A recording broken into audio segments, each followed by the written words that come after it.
Have you ever wondered how the Catholic Church chooses a new pope? Is it like an election?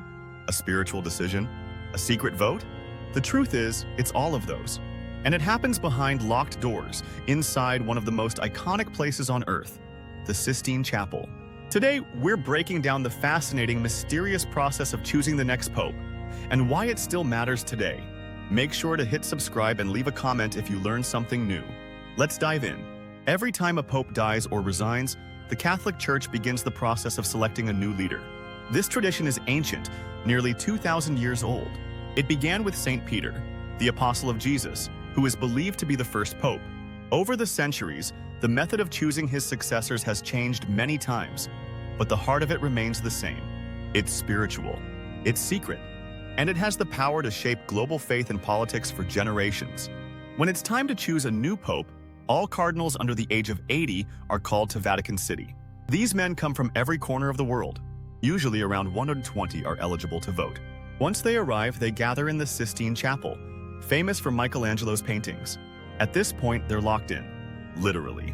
The word conclave comes from Latin, cum clave, which means with key. No phones, no emails, no one in or out. It's meant to keep outside influences away. The focus must be on prayer, discussion, and quiet decision-making. Each cardinal swears an oath of absolute secrecy. Then, the voting begins. Each cardinal writes the name of his choice on a small slip of paper. Once everyone has voted, the ballots are counted carefully.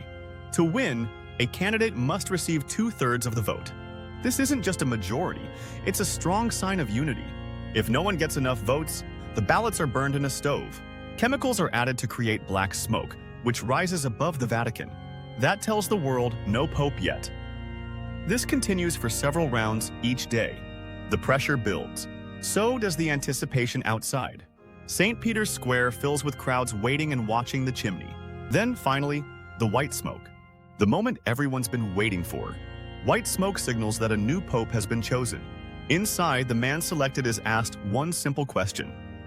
Do you accept? If he says yes, he chooses a new name, often inspired by a saint or a former pope. Then he dresses in papal white, walks to a small room called the Room of Tears, named for the emotion many popes feel, and prepares to greet the world. Soon after, a senior cardinal steps onto the balcony and announces in Latin, Habemus Papam, we have a pope. And then, the new pope steps out for the first time. This process is steeped in history. In fact, locking the cardinals inside during the election began in the 13th century. Why? Because one election dragged on for almost 3 years. The people of the city were so frustrated that they even removed the roof of the building to push the cardinals to make a decision. The first official papal conclave happened in 1274, and the 2/3 rule became standard in the 1300s.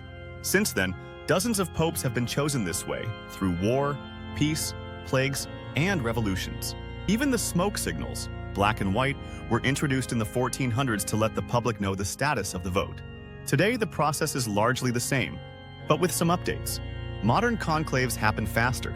For example, in 2013, when Pope Benedict XVI resigned, the conclave lasted just 2 days before electing Pope Francis. Security is tighter, and the Sistine Chapel is scanned for hidden devices. The goal remains to protect the vote's integrity and spiritual focus. But why does this matter? After all, many people aren't Catholic, and fewer people go to church. Here's why. The Pope is more than just a religious leader. He's the head of a global institution with 1.3 billion followers. His words shape policy, influence governments, and respond to crises. From human rights to climate change, from peace efforts to interfaith dialogue, the Pope has a voice that reaches far beyond the walls of the Vatican. Choosing a new Pope is not just about religion. It's about leadership, tradition, and the kind of world we want to build. So, the next time you see white smoke rising from the Vatican, you'll know what it means, and the centuries of history behind it. The election of a pope is more than a ritual. It's a moment where history, faith, and global attention all meet in one room, under a painted ceiling, behind locked doors. Thanks for watching. If you found this video helpful or learned something new, please subscribe to the channel, give the video a like, and leave a comment below. What would you do if you were locked in the Sistine Chapel? Until next time, stay curious and let's chat again soon.